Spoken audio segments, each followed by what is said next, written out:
And we are back, ladies and gentlemen. It's here and I like it. Greetings, everyone. It is I, your one and only host. The Kosmic Jedi. Welcome back again to my channel.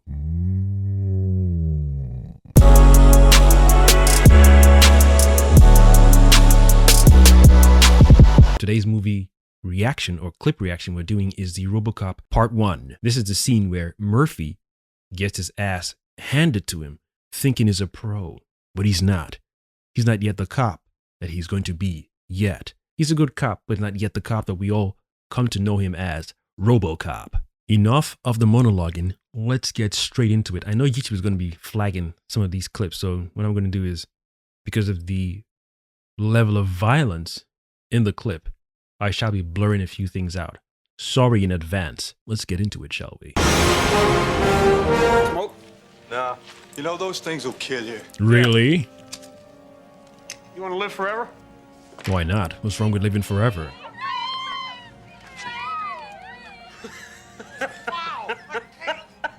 What was he laughing at? There was no joke said yet. What was that? What was exactly funny in that clip? Okay, I guess that's, I mean, I'm not laughing. I never laughed at this scene as a child. I'm not laughing now as an adult. That's a lot of cake. Don't move. He said don't move. Damn, that was a kill shot. Yo, that's a good shot. One time. He didn't shoot him in the arm, the shoulder, but then again, he had a shotgun. So technically that was like that needed to happen. Oh, I peeped the hanger in the background. Is the hanger working as like, the old school hangers used to use for antennae? Antennae. That's low-key looking like the, the all-seeing pyramid eye thing. Just low-key. But it's a wooden hanger, so that's not going to be working for aerial. Because there's already aerial there. So what's the hanger hanging? I don't even know why I noticed that. It's just my neurodivergent, neurospicy mind. It's caught that out instantly. Let's proceed, shall we? It's a good looking attire. Whoever did the costume design for him is nice. And this sweater is looking good. That is looking good. That's a lovely sweater. I take it is winter right now over there. Spring, early spring, or is it fall? Who knows? It's definitely not summer. You're not wearing that in summer. But that is a kill shot. That is one time done. Murphy was not taking no prisoners. He said, don't move. And your boy stood up, moved, and reached for the shotgun. So I think I'd have done the same thing. Because them pellets from a shotgun blast, oof, that's a spread, boy. That's, any and all organs in sight. I'm here for everything. It's a buffet with a shotgun. It's like, yo, anything goes. Anything in my sight, I'm just spreading. So I think he deserved that one shot kill. But that's a good shot. Oh, it's twice. My bad.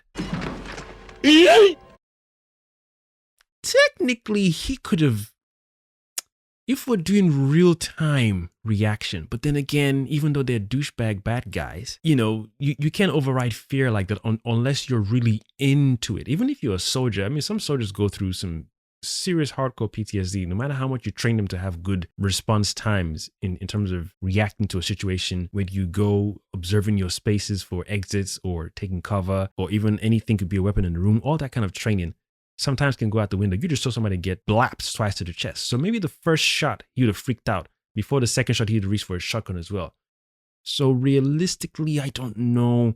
Maybe Murphy could have been shot here once, and then Murphy reacts, gets a third shot off on this guy. Maybe. But homeboy is in I don't give a shit mode. Because my guy just got rocked twice in the chest. And even though I'm seeing it from behind, I'm behind my homeboy, he got rocked in the chest twice. The first shot was straight to the heart area, man. That's you're not making it out of that. And then Murphy did it one more time for good measure, just in case you recover, just in case you do one of the fun on the floor kind of thing, and then you reach for your gun, just in case. I'm gonna pop two in you. I'm gonna pop two in your chest, just in case, so you don't disturb me when I'm trying to deal with all these other folks. Because he knows it's like, what, 7 bad guys he's come in contact with now? No. He knows 7 bad guys went into the warehouse. Then this guy reached for a gun as well, like, I just killed your guy in front of you. Are you okay? Fair enough, he could have done reaction, but even reaching for the shotgun, we don't know if it's cocked. It has a safety, right? Do shotguns have safety? When you shoot, you have to cock again, don't you? So if you shoot once and without cocking, you can't let the clip come out of the thing. So you can't shoot without, you got to cock the thing for the clip to come out then so that it's ready for the second. So is that the semi-safety? Gun folks, let a brother know in the comments. Let a brother know in the comments. I'm curious. I'm very curious. Because if I'm putting myself in the shoes of the douchebag bad guys, surely my gun will be ready. Especially with the other guy who reached for the shotgun, or he picked it up anyway.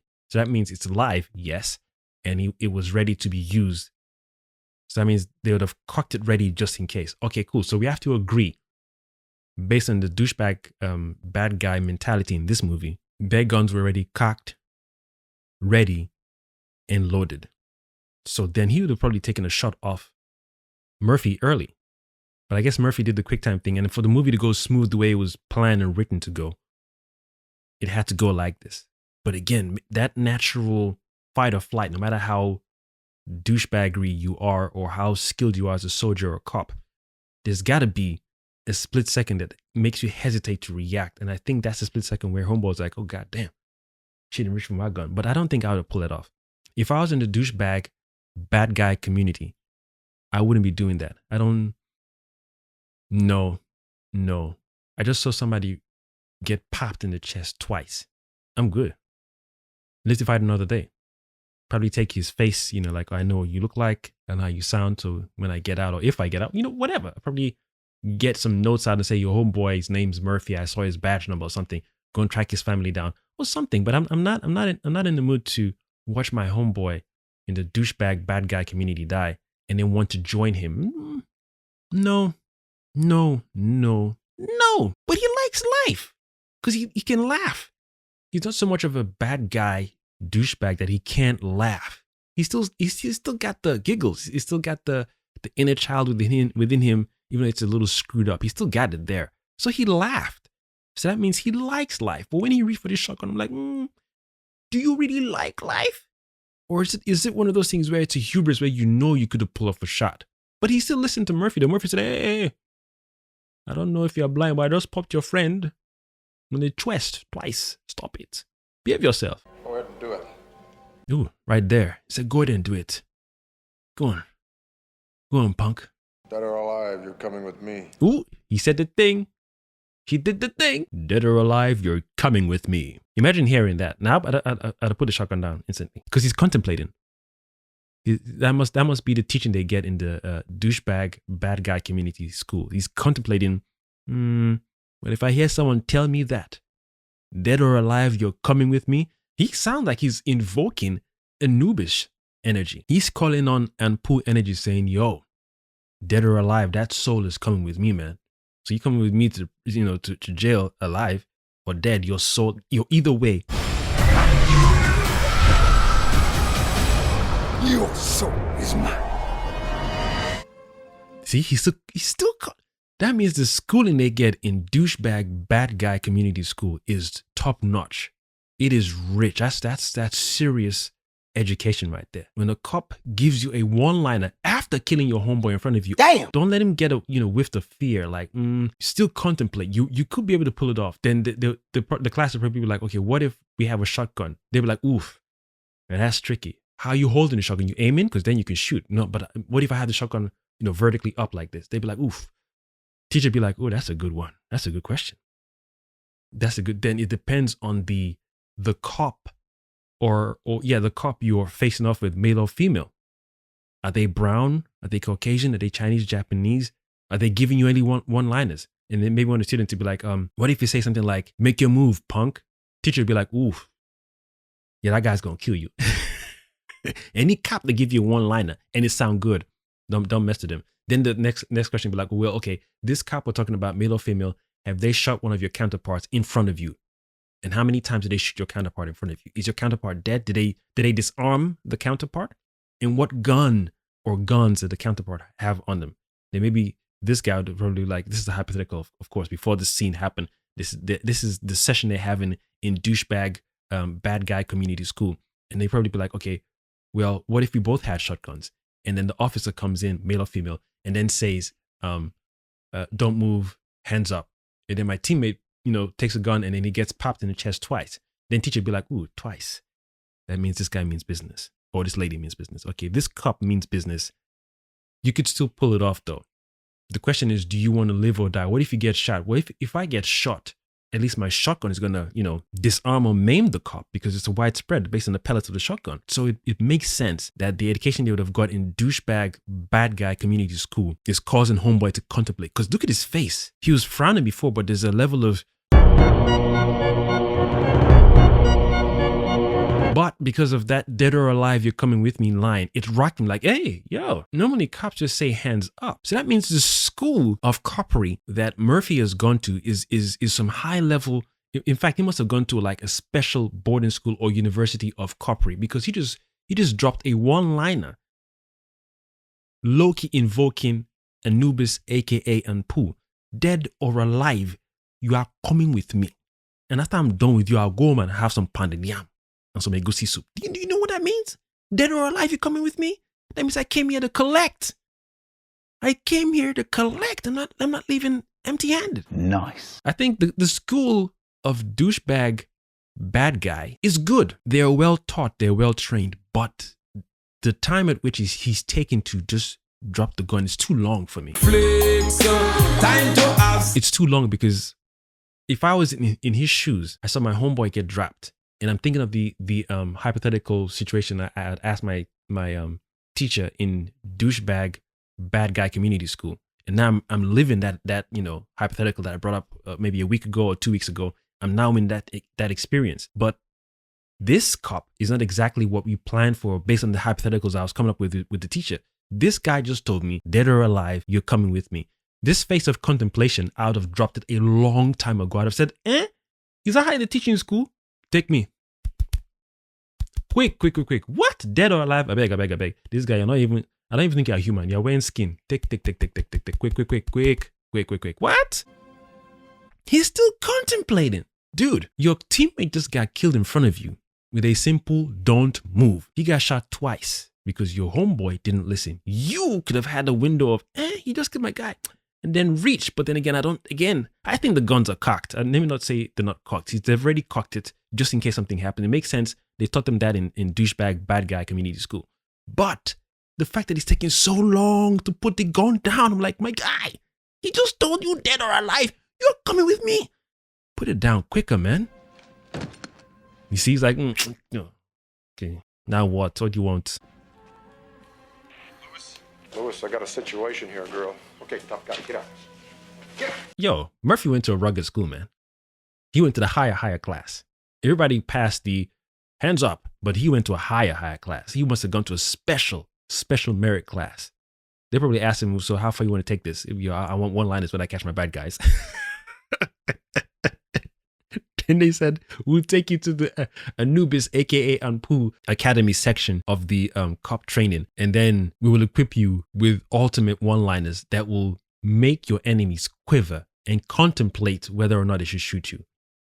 You're allowed to drop the occasional hands up, put your weapons down, put your guns down, hands behind your head. But once you enter our Anubis class, aka, why am I saying the name backwards? Stick to the original name. Once you enter our Anpu Academy, you are officially granted the power to drop cosmic one-liners that will shake them to their core, where they will instantly drop their guns. And if they don't drop their guns, you know they're omega level douchebags.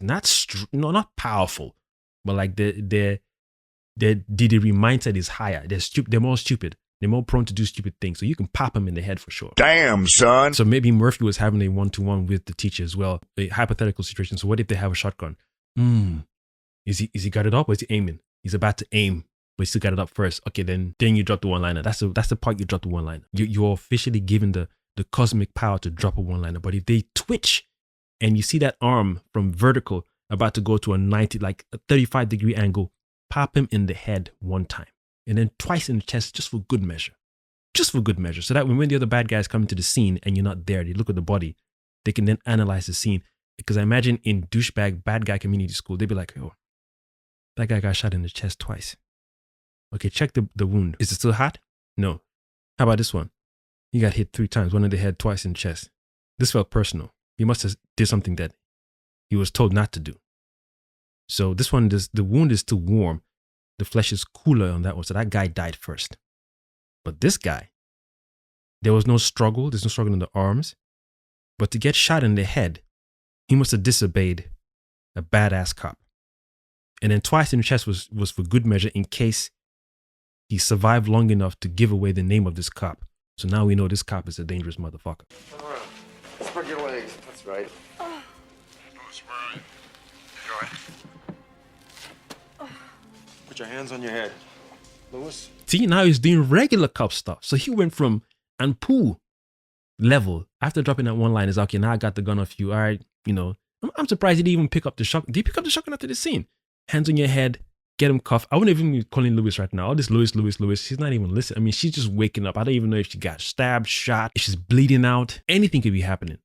So his delay here is okay, but I'm like, yo, homeboy, cuff this dude, man. Stop calling on Lewis. Just cuff the dude. You see, all that time he took. But he got so close though. He got so close to cupping season. He got so close to cuffing the dude, man.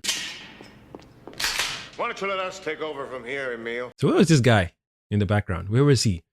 Because he just walks just in time to do the and then aim and then do the one-liner. So he must have gone to a special part of the douchebag bad guy community school. What if we get a drop on the cop who's a badass cop? Then the teacher was to be like, ooh, you got to give him a one-liner too. Because if he gave one of your teammates a one-liner and killed him, you got to give him back a one-liner. Why don't we take it from here, amigo? Why don't you let us take it away from here? Take it away? Damn it. What did he say? Why don't you let us take over from here, Emil? Yeah. Where were you, dude? It's like you weren't walking from a mile off because you must have seen and heard what went off. You must have, especially after the 2 shots to the homeboy's chest in the first place. So the Chinese dude comes out of nowhere, ready. The reaction time was very quick. That means the school these guys have gone to is good. Maybe the dude who was smoking a cigarette, who was watching the comedy thing, maybe he flunked or he dropped out early. Because these guys, they went all the way. They graduated. Chinese dude just came out of like, yeah, what? Chilling. Then homeboy comes in second, is this a split second and then drops a one-liner? So like one-liner versus one-liner. Nah, they both aced their school. I mean, no offense to the guy who dropped out. There's nothing wrong with dropping out. But these guys aced. They aced. They graduated. Look at Murphy. He's still calculating because he was about to take, the school of Anpu that he went to, he would have taken a shot of these dudes. Because look at his eyes. Look at his eyes. Right now, he's surrounded by 2 bad guys. Both shotguns pointed at him. And the spread of those shots, his mind is racing right now. If I even attempt to attack one of them, the second guy is going to lace me with a shot. And it doesn't matter how strong my vest is. If that's a close range, in fact, that's too much. Even now, I'm talking too much. All they have to do is see, I know he's got a vest on, aim the shotgun in his face, done. If somebody puts a shotgun to your face, you game over. Especially when 2 of them are aiming at you, you can probably pull off a headshot and then a body shot to the second one. But by the time he aims the gun at the second one, especially those guys who are ready, homeboy had his gun in vertical, upright, but these guys have it aimed at him already. So if he even manages to kill the Chinese dude or the Caucasian dude first, he's still going to get hit. And with those guys being pissed off that one of their dudes just got taken down and homeboys in our base, you came to our base? The balls on you, cocks. You came to our base. Nah, they wouldn't do him a mercy of shoot him in the chest. His face. It's going to go for the face. That's how they were taught in bad guy douchebag community school. And he's taking steps slowly, making sure the gun is still pointed. Doesn't want to drop. Doesn't want to fall up the stairs either. Just slow steps. Not even panicking. What? Easy things, fam. Look at his face. If you slip up, you vest or not, your face is going bye-bye. Now it's 3 shotguns. Oh, he gave him one-liner back. Ooh. He said, oh, you think you got lines? I got lines too. Sound a little freaky. I mean, if you're into that, hey, you're into that, but just a little freaky. Murphy must have been like, hey. The one line I gave you was nothing to do with sexual, whatever. There was no freaky stuff to it. It's cruel. It's dark because you're dead or alive. You're coming with me. Your soul and your body. One of them is coming with me. I'm not leaving you here empty-handed. But your ass is mine. I mean, maybe it was literal. Maybe it wasn't literal. Hey, it's that time period. Maybe they were like, yo, that ass is looking mighty fine right now. It's mine, man. Not yet, it ain't. And here comes the boss. Look at his face. Stern. Not even panicking. Well, what have we here? You a good cop? Hotshot, sure you are. Come in here all by yourself. Damn. Where's your partner? Where's your partner? Well, guys, the other one was upstairs. I like the way they used to do this in old school movies. They still do it now, today, where a character who's in the main shot that we're watching is asking a question or something. Or maybe it's like, oh, we have to take Magneto down before it's too late. I wonder where he's going to strike next. Then the character who's off screen, who is not like in the corner of the room, he or she just walks into the room. Magneto's going to be in the toilet on the first floor in the stadium.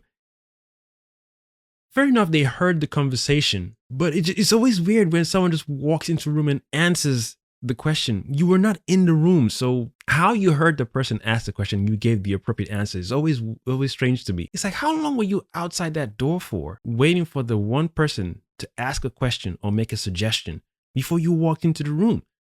How big is that room, that space? Because you were far away. It's just weird how you answered right on cue, but you weren't in the room. It's weird. It always makes me laugh when they do it in movies and TV shows. Always. I'm like, come on, man. There's no way you heard that. You heard the whole conversation. You were just chilling outside, just eating chocolate. Come on.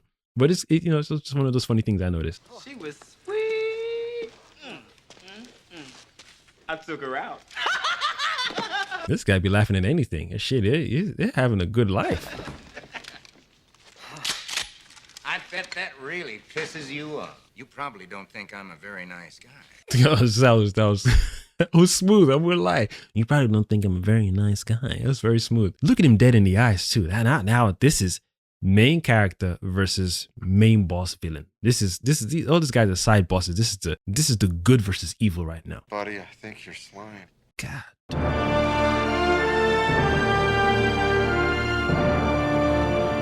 You ain't got your gun on you. You just about took out one guy, and he dead. You lucky he did. You've been disarmed. All them homeboys trigger happy. Guns all cocked and loaded, ready to bust all over you in any way, shape, or form. And you still dropping one-liners? Buddy, I think you're slime. I don't know if Murphy has accepted death right now. I don't know if that's part of the hypothetical discussion he would have had with the headmaster. What if I'm surrounded by bad guys and it might be lights out? Am I allowed one more one-liner? Depends if the bad guy drop some shit on you. Then you can be like, oh no, I'm not going to go out, chicken shit. I'm going to drop a one-liner and keep it cool. Don't frown. Keep your face stern. Murphy must be like, okay, keep my face stern. Don't frown. All right, cool. Say less. And then the headmaster be like, if you're surrounded by 2 to 3 bad guys, and we know they've gone to the douchebag bad guy community school, whether they dropped out or not, if you have 3 or more around you, it's lights out. So Murphy must have had prepping for that. See, I got this problem. Cops don't like me, so I don't like cops. This part is just cruel. Homeboy was, god damn. See, this is when we say movies of those days, ain't nobody playing. Because put yourself in Murphy's position right now.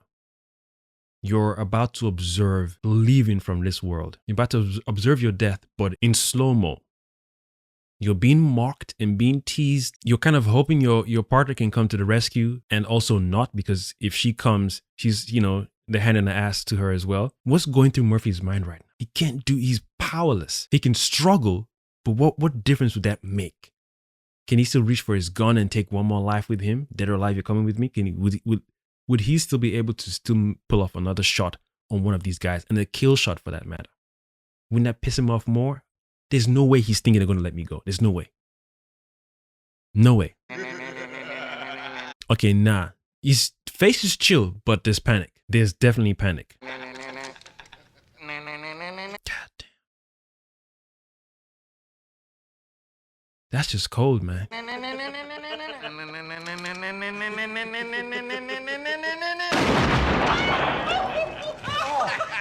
Now, that fear, panic, everything is the chemical is I can't even talk. Something is switched. He's on the floor, he's pinned, yeah, but something is changed now. So that ultimate cop mode he had, it's shifting because now it's preserved life, man. It's the pain. Your hand just got blown off. Super cop mode is about to take a back burner, man. It's about to go to the back. It's just about to fall asleep. Super cop is like, yo, I got nothing. I got nothing, man. He knows he's about to go meet his maker, for sure. I think I'll leave it there because YouTube would definitely be like, yo, my guy, We cut you some slack with these trailers, man. We cut you some slack with some of these, cartoon intro reaction videos, but this is taking it too far. All right? It's okay, YouTube. Once I get my Patreon going, it's going to be game over. Anyway, that's a clip from the RoboCop 1 movie. One of my favorite childhood movies. RoboCop, Terminator 2, and Hard Target. And so your list goes on. Beautiful movie. Beautiful movie. Still relevant till this day in terms of the politics and the allegories in the movie. Beautiful, beautiful movie. Those guys were brave those days making movies, man. Because every movie is a gamble to an extent. There must be some movies where as you're making it or as you're reading the script, you're like, yo, this one's going to make money. Of course, every creator who's creating his or her story is going to be excited about their stories. But there must be some stories you're like, God damn. I think this role is going to be good for this actor. It's going to be good for this actress. Yo, yeah, it's going to be good monies. And also, those who love the art of creating the stories in these movies are going to be like, oh, the fans are going to love this. Yeah. The people are going to love this movie. They're going to come back to the cinema every time to watch this again. So there must be a good balance there. People like the money aspect of it. People just love the creative aspect of it. And obviously the journey aspect of it, going through the emotional roller coaster, learning the mystery, solving the murder or solving the mystery and whatnot. Yeah, there must be some stories out there like, oof, they're going to love this. Even the director's like, God damn, even I'm going to see this when it comes out. I watch it twice after the premiere. But I miss these days, man. That's why I prefer to watch old school movies these days, especially the ones that I couldn't really understand as a child. So I'm currently on a journey of watching old school movies that I fell in love with as a child. Weird Science, I'm going to watch that again. Teen Wolf, I actually want to watch Teen Wolf. So I'm going to do a trailer reaction for Teen Wolf real soon. Anyway, thank you for joining me on this clip watch reaction from the movie RoboCop 1. I have been your one and only host, ladies and gentlemen, The Kosmic Jedi. signing out. Dead or alive? You're coming with me. I had to say it, man. I just had to.